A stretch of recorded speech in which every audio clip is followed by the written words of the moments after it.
crucial probably doesn't describe the importance of a lot of these decisions. But maybe if I just focus on the banking sector briefly and then on the government finances. In terms of NAMA, we talk all day about this, and I'm sure there are going to be some questions after us, and particularly with Damon here. My view about NAMA is, I do think it's certainly the most elegant solution, because it does solve the two issues in one go, which is the solvency problem with the banks and also the liquidity issue. And we're helped here somewhat by perhaps the only relief mechanism in a monetary union, where the European Central Bank, through their emergency operations that they brought into effect really because of the global banking crisis, will exchange these bonds that the banks will get in return for their inherited assets at 1% or so, and that will give the banks a ready source of liquidity, a huge source of liquidity which can be injected into the economy. And the way I look at the credit crunch here is not so much, I think, people are focusing on new credit, and people say, well, we should get credit going, but some people say, well, we should always lend to anyone. Well, that was one of the issues that got us into the problems we're in today. I like to think of it more of a pyramid, and at the top is the fact that good quality businesses and some consumers haven't been getting access to funds. And if you look at some of the banking crises in the 1990s in Mexico, Argentina, and the Asian countries, when banks have a funding squeeze at one side, they squeeze the good quality businesses, the good credit lines at the other end, and they cut those. Now, if NAMA goes through and the banks will have a huge source of liquidity from the European Central Bank, up to perhaps 60 billion in bonds that they can repo from the European Central Bank in return for cash. It should solve that issue. There's no reason for them to close on good quality credit lines, whether it be overdrafts or existing lines of credit. Getting new credit going is a different story. Banks are obviously very pro-cyclical, they're reluctant to lend in a recession, and our existing debt levels are already high. This gives you an idea of what's been happening to credit in recent times. The black line the blue line is the construction sector overall. It's been shrinking. It will shrink a lot more when we get the write-offs coming through over the next 9 months as loans are transferred. But in the rest of the economy, credit has been shrinking too. But I think it's been more to do with credit lines being cut more than anything else. In terms of the budgetary situation, this chart puts it into focus certainly for me when I look at it. Brendan mentioned current spending earlier. Current spending this year looks like it's going to get to its highest proportion of GNP on record. It may eclipse the record in 1983.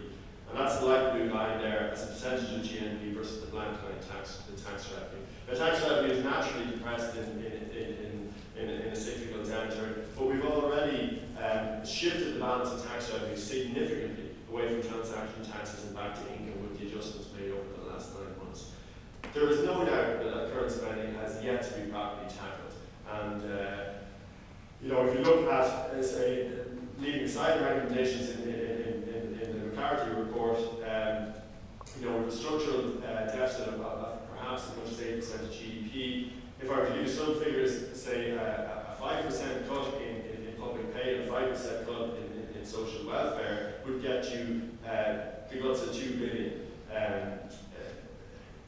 If we enacted some of the cuts of the non-social welfare cuts in the McCarthy report, about 4.5 billion, even a billion of those would get you to 3 billion or so, and would put a big dent in that structural deficit.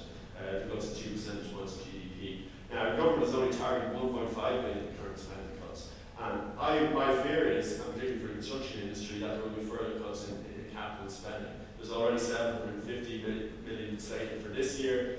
The budget cut in capital spending is 43 billion down to 31 billion out to 2013, and that is just severe and too big in my view.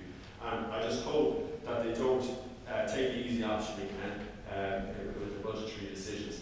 If anything, I'd like to see that 750 million made up to bring that 1.5 billion in current spending cuts up over 2 billion and have no further cut in capital spending. I think the option is the capital spending cut, you said theoretically it's spending on either side, it doesn't affect your bottom line. But you're investing in productivity on one side, the bulk of what you're going to spend in terms of current spending is pay and benefits. It's hard to see the knock-on impact in an already very well paid public sector. One word just joined here, but I'll just to give you an idea.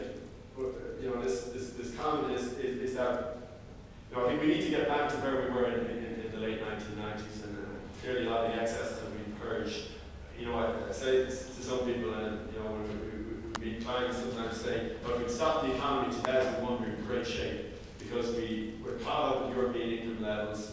Our household debt was very low. If I give you a figure, you might be shocked that debt into construction and the construction sector overall, construction and real estate, both for investment and development, was under 10 billion back at the end of 2001. It reached over 115 billion at the peak. So you know, there was a huge investment boom clearly that followed, and if we stopped debt, then we were certainly in good shape.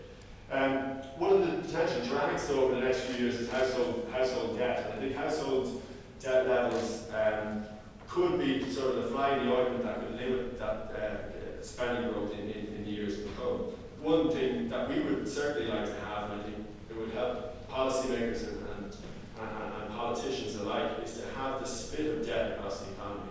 There are no figures. The banks do have these figures if they wanted to collect them and put them together and publish them, to say how much debt is in each age group, because I think it would certainly help inform the debate. We just know the average figures, and they don't help us a lot. I think intuitively you'd say a lot of the debt taken on in recent years were in those younger age groups, which could limit not only consumer spending, but clearly when we're looking ahead to recovery in the housing sector later on, it could certainly limit the recovery there.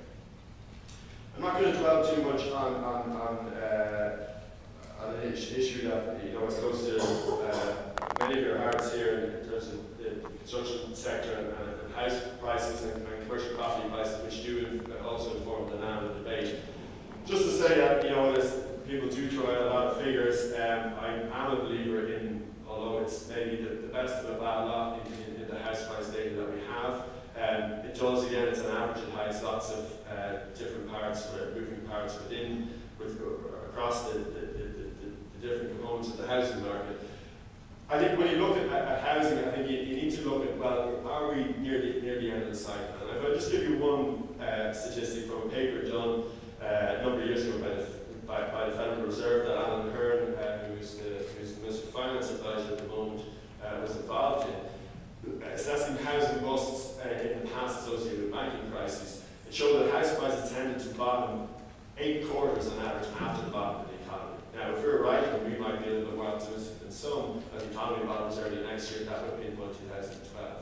Now, that's not a hard and fast rule. Some have been earlier, some have been later, but we did have quite a significant housing boom in this country, which would make you think that perhaps we certainly won't beat the average from that point of view. This chart just gives you the housing yield versus the mortgage rate as we stand today, still low, below 4%. Remember, we wrote something back in early 06 saying it could get down below 2%. It was headed that way at the time. We've adjusted some way, but it still needs to go some distance certainly to see at funding costs. Just another way of looking at that, prices to wages. Again, we've adjusted a long way, but we're not back to where we were in the first quarter of 1998. It was 4 times income then. We're about just below 6 times now. I certainly think we probably head towards the 5 mark. In terms of commercial property, I think we're closer to the bottom of the cycle in terms of pricing. We're down about 50% from peak. We think from peak to trough perhaps the decline will be about 65%. But there is still an excess supply situation. Some of that supply may well be released as now it comes into effect. It could put some downward pressure on prices. So I think the commercial sector will reach the floor before the housing sector, but again, it's going to take time. And I think I'm surprised to see it reach that floor in the next 12 months. Just looking ahead to the economy as a whole and the adjustment that we've seen, you know, we look across, I mentioned certainly on the property side, you know what's happened to rents, and it's a difficult situation where rents are falling at the moment, which is what you don't want to see because it does reflect the excess supply in the market. But there has been wage adjustments. Unit labour costs have come down significantly. Despite what Brandon did say earlier, you know, I do think our productivity performance has been reasonably good. It has been very good over the last decade, and even if we do calculate the figures for the last 6 to 9 months, it's been better than Europe. Prices have come down across the board. Utility costs, we've closed the gap with the European price level by about 3 percentage points. Unfortunately, we're still about 18-19% our price level above the euro area average. Now our income levels are higher. We don't have to close it fully, but we do need to close it a bit further. So there is more of a job to do there. I think all of this adjustment, you know, does has painful effects on many families and painful effects on all we have to do is look at the unemployment rate. But it does help the future getting back to this model of the economy built on exports that where we were in the late 1990s. And there were some success stories from 2000.